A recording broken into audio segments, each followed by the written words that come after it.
संस्कृत के लिए समर्पित संस्था संस्कृत भारती मोतीलाल खेड़िया कानपुर में चल रहा है प्रशिक्षण वर्ग। संस्कृत भारती ने जीवंत किया गुरुकुल शिक्षा प्रणाली को। 43 लाख बच्चे ले चुके हैं प्रशिक्षण। देश भर से आते हैं प्रशिक्षक और छात्र।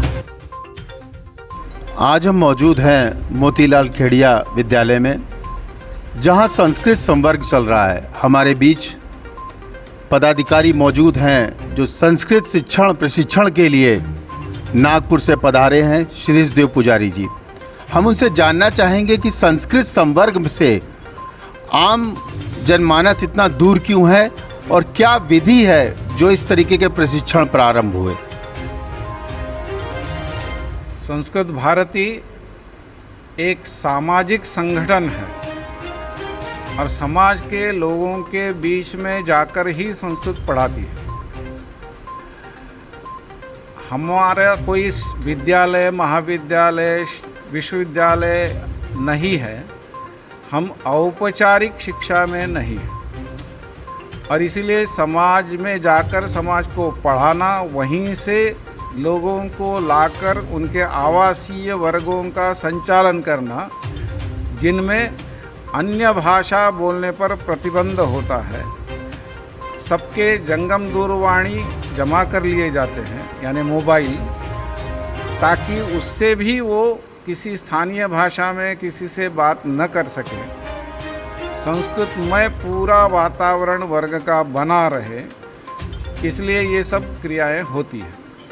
यहाँ 100% कार्य संस्कृत में होता है, यानी कक्षा में तो संस्कृत में बोलना, भाषण करना होता ही है, किंतु दैनिक व्यवहार अन्य समय जो किए जाते हैं, बोलते हुए, खाते हुए, स्नान करते हुए, सोते के पहले, सोने के बाद, सब संस्कृत में ही बोलना अनिवार्य होता है। इस कारण वो संस्कृत संभाषण सीख जाते हैं, व्यवहारिक संस्कृत सीख जाते हैं।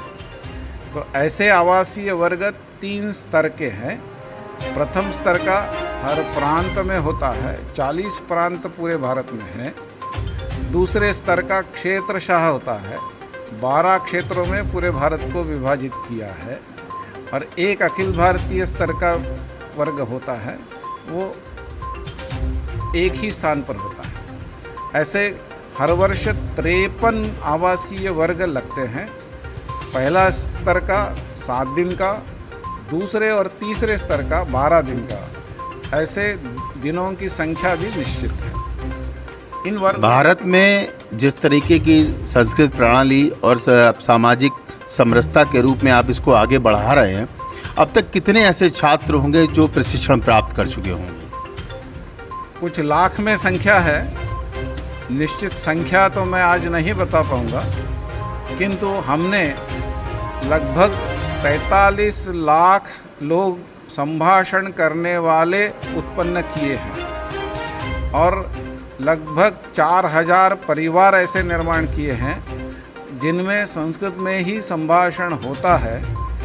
और जो शिशु, नवजात शिशु उत्पन्न होता है, उसकी मातृभाषा भी संस्कृत होती है। नीति आयोग के अनुसार तकनीकी शब्दावली में बहुत सारे ऐसे शब्द हैं जो संस्कृत भाषा से लिए गए। वर्तमान में ये संस्कृत भाषा सबसे प्राचीन भाषा है, फिर इतनी पिछड़ी क्यों?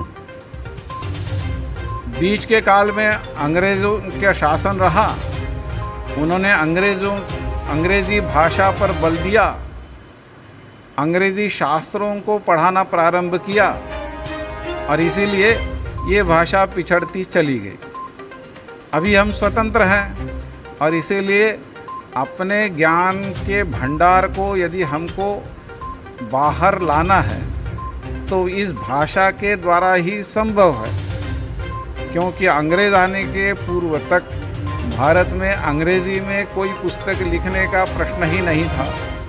जो भी शास्त्र भारत में विकसित हुए, उनकी पुस्तकें सभी संस्कृत में है। हमारे बीच श्रीराम पांडे जी हैं, जो एक संस्कृत शिक्षक के रूप में यहाँ पर अपनी उपस्थिति दर्ज करा रहे हैं।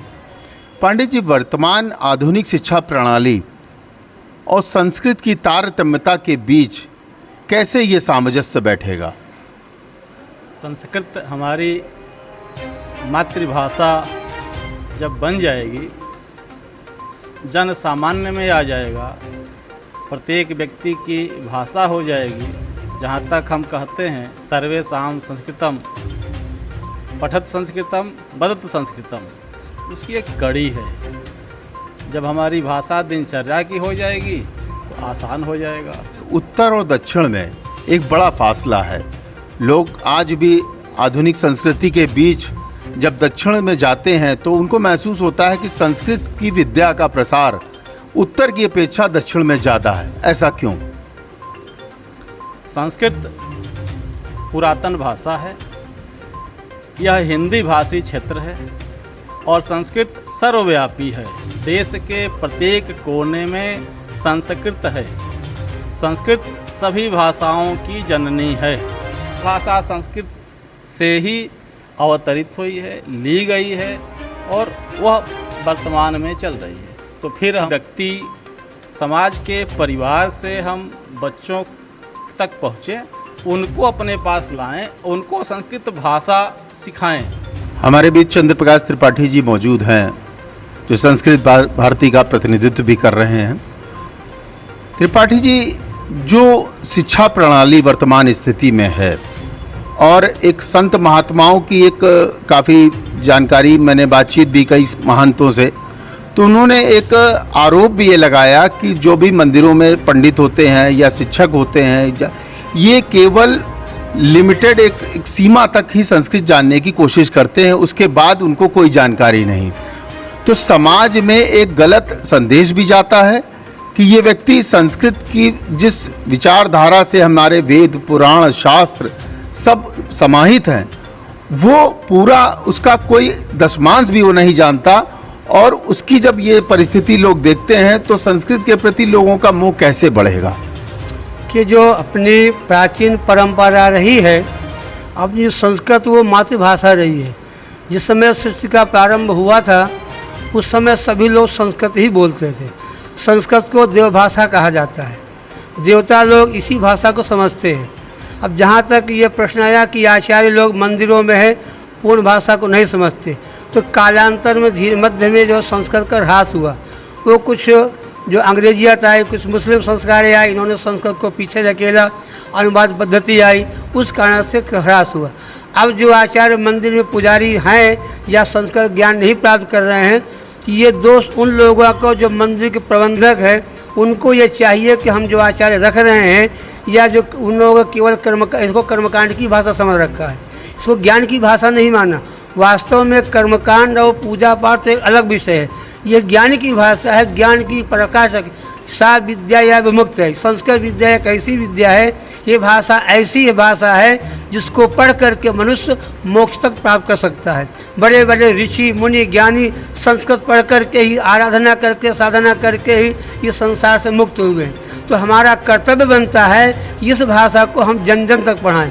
हम लोग घर में पूजा पाठ करते हैं, श्लोक बोलते हैं, लेकिन उसका अर्थ नहीं समझते हैं। लेकिन जिस दिन हम उस श्लोक का अर्थ समझने लगेंगे उस दिन हमारी रुचि उसमें और बढ़ जाती है। तो प्रायः हम ये करना चाहते हैं, हमारी जो संस्कृत भारती संस्था है ये उद्देश्य लेकर के चल रही है कि संस्कृत भाषा जनभाषा भवे, और एक व्यक्ति की नहीं, उसमें जाति से मतलब नहीं, धर्म से मतलब नहीं, प्रत्येक व्यक्ति के जो है मुख में संस्कृत भाषा हो। और जो हमारा भारत विश्व गुरु रहा है कभी, वो केवल हमारी संस्कृत भाषा और हमारी संस्कृति और हमारे संस्कारों के आधार पर ही हमारा भारत विश्व गुरु रहा है। तो हम लोगों का जो संगठन है, हमारे जो कार्यकर्ता हैं, तन मन धन से लगे हुए हैं कि संस्कृत भाषा हमारा जनभाषा भवे, हमारा भारत पुनः विश्व गुरु हो, ये कल्पना कर लेकर के हम लोग चल रहे हैं। आवाज़ जो हम लोग वर्ग लगा रहे हैं ये समाज के सहयोग से, चाहे तो हम किसी भी अधिकारी के पास जाकर के या जो बड़े उद्योगपति हैं या सरकार के पास जाकर के उनसे धन ले करके हम ये कार्य कर सकते हैं, लेकिन हमारा संगठन ये नहीं चाहता। हमारा उद्देश्य केवल कि जन जन को जोड़ें। अगर आप 100 रुपये भी दे रहे हैं, 1 किलो आटा भी दे रहे हैं, 1 किलो चावल भी दे रहे हैं, हमें उनको भी इसमें जोड़, जितने अधिक से अधिक संख्या में हमारे लोग जुड़ेंगे उतने बीच हमारी भाषा जाएगी, हमारी भाषा का प्रचार होगा, उतना लोगों को ज्ञान मिलेगा। आज हमारे जो क्षेत्र में बाल केंद्र चलाए जा रहे हैं, प्रशिक्षण चलाया जा रहे हैं, छोटे छोटे ऑफलाइन के माध्यम से छोटे छोटे बच्चों को, अब गीता प्रशिक्षण चल रहा है, अभिनय के द्वारा हम बच्चों को संस्कृत पढ़ा रहे हैं। छोटे छोटे बच्चे जो है हमारे संस्कृत बोल रहे हैं, क्योंकि जो विद्यालयों की जो परंपरा रही है वो अनुवाद पद्धति रही है। यानी संस्कृत तो हम पढ़ाते थे लेकिन हिंदी माध्यम से पढ़ाते थे, संस्कृत माध्यम से नहीं पढ़ाते थे। इसीलिए शनै शनै जो है इस संस्कृत भाषा का ह्रास हुआ है कि जैसे जो मंत्रों का उच्चारण होता है वास्तविक, वो वक्लवरी एक सिस्टम होता है कि आप पहले जो शिक्षा प्रदत्त होती थी वो शब्दों के माध्यम से, स्वरों के माध्यम से शिक्षा प्रदत्त होती थी। तो वो जो शिष्य सीखता था वो गुरु की वाणी से ही सीख जाता था। तो वास्तव में जैसे हम जनरल बहुत सारे मंत्रों को सुनते हैं, समझते हैं, ये जो उच्चारण का तरीका है, जो शब्दों का उच्चारण होते हैं वो हमारे प्रत्येक अंग मुख से जो है सबका स्थान निश्चित, जैसे अका विसर्जनी नाम कंठ, अ क ख ग घ ङ, इसका उच्चारण हमारे कंठ से होता है। स्वनाम तालु, चा जा का तालु दंत से होता है, तालु से होता है, ता इसका दंत से होता है, में इसका ओठ से होता है। इस प्रकार जब हम प्रत्येक मंत्रों का उच्चारण करते हैं जो हमारे शरीर में कहीं से विकार उत्पन्न हो जाते हैं, तो वेद मंत्रों के पाठ करने से वो शारीरिक विकार भी हमारे दूर होते हैं। त्र्यंबकं यजामहे सुगंधिं पुष्टिवर्धनम् उर्वारुकमिव बन्धनान् मृत्योर्मुक्षीयमामृतात्। इस डॉक्टर अनिल कुमार जी मौजूद हैं जो सीतापुर से आए हैं। धन्यवाद। देखिए, संस्कृत जो भाषा है वो बहुत ही वैज्ञानिक भाषा है, जिसको सब लोग जानते हैं, कहते हैं, लेकिन कहने से केवल प्रूव नहीं होता है, उसको समझना भी पड़ेगा कि संस्कृत भाषा कैसे वैज्ञानिक है। तो उसके विषय में सब लोग जानते हैं कि संस्कृत भाषा एक ऐसी भाषा है जिसको जैसा बोला जाता है वैसा ही लिखा जाता है, उसमें कोई साइलेंट नहीं होता है या फिर कोई इस तरह की कोई व्युत्पत्ति नहीं होती कि हम लिखें कुछ और बोले कुछ और। तो उसका कारण एक यही है कि उसका जो ध्वनि विज्ञान है, विश्व की जितनी भी भाषाएं हैं सभी भाषाओं से श्रेष्ठ जो ध्वनि विज्ञान है, जिसको फोनेटिक्स बोलते हैं, वो इसका सबसे अच्छा है। बोलने से विविध प्रकार के प्राणायाम और योग अपने आप हो जाते हैं। जैसे एक बहुत ही प्रसिद्ध प्राणायाम है भ्रामरी, उसको लोग आंख बंद करके, नाक बंद करके और मन में ही का उच्चारण करते हैं और इससे कहते हैं कि दिमाग स्वस्थ रहता है, जो टेंशन होती है वो दूर होती है। अगर हम संस्कृत बोलते हैं तो जितने भी संस्कृत के नपुंसक लिंग के शब्द हैं, जैसे जलम, विद्यालय, जलम, पत्रम, पुष्पम, और पुनः जो अकारांत पुल्लिंग के द्वितीय एक वचन के शब्द हैं, जैसे रामम, ग्रामम, तो इस तरह से सब में म आता है। तो अगर हम पूरे 24 घंटे संस्कृत बोलते हैं तो बार बार हमारे म का उच्चारण स्वयं हो जाता है। अच्छा, में कहें तो संस्कृत वाइब्रेशन, रेजोनेंस, इनसे जुड़ा हुआ एक शब्द है जो मनुष्य में स्पंदन पैदा कर देता है। संस्कृत को अपनाइए और अपने जीवन को उज्जवल बनाइए। कानपुर से doctor Krishna Tripathi, bureau chief की रिपोर्ट।